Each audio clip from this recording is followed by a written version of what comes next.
The elderly man, owner of the large vessel, sat regally, clearly a person of significant stature. He looked at me with a smile and gestured with his hand, saying, "Come down, do not be afraid, approach, please." Everyone in the two lines watched me with their eyes as if welcoming me. I descended without thinking or hesitating, as I began to feel a sense of reassurance and hope for survival. The language they spoke was Arabic in the Iraqi dialect, thus they were from our people. The elder drew me closer and seated me beside him, and they continued their remembrance in the usual manner of Sufi gatherings in Iraq. I wondered to myself if these were members of the Iraqi army, officers and ranks. I thought, how then do they wear civilian Arab clothes and not military uniforms? Is this a trench where soldiers take refuge? But it didn't seem so, as the room was clean and tidy, furnished with respectable carpets and floor seating unlike anything found on the battlefronts. Many rapid thoughts raced through my mind until the man said, "Get up with me."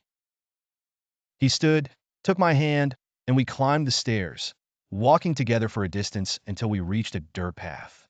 He said to me, "Walk along this path, do not stray from it, for it will lead you to an Iraqi army position. Once you reach them, you will have achieved your goal. As for me, I have come to love you and wish to help you. If you need anything from me, I will be by your side." I asked, "How can I communicate with you?" "How will you be by my side when I am in Baghdad and you are in this distant place?"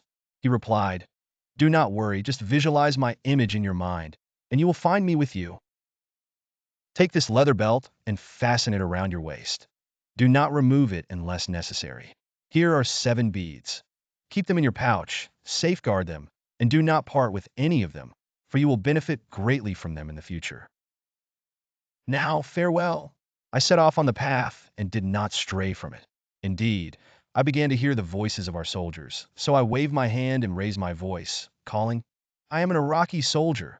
I am one of you," until they were reassured by my presence. I quickly recounted what had happened with my comrades, that none survived except me. I ate, took care of my affairs, and then they prepared me to head to Baghdad with the nearest departing vehicle, which was what I wanted. I entered my home and recounted only what could be believed, fearing they would think the man had gone mad. That night, I fell into a deep sleep, and in the morning, I awoke feeling as if what had happened to me was a dream and not reality. Many illogical things I could not interpret. Then I remembered the last thing the elder had said to me, how I could summon him just by thinking of him and visualizing his image in my mind. I thought, let me try this to see if it is true. It was not difficult to conjure his image. It was etched in my memory. I fastened the belt he had gifted me and advised me to wear, then closed my eyes and focused on his image in my mind, not thinking of anything else. Suddenly, something strange happened. My hair stood on end, and I was seized by a shiver. What had happened? To be continued in part 2.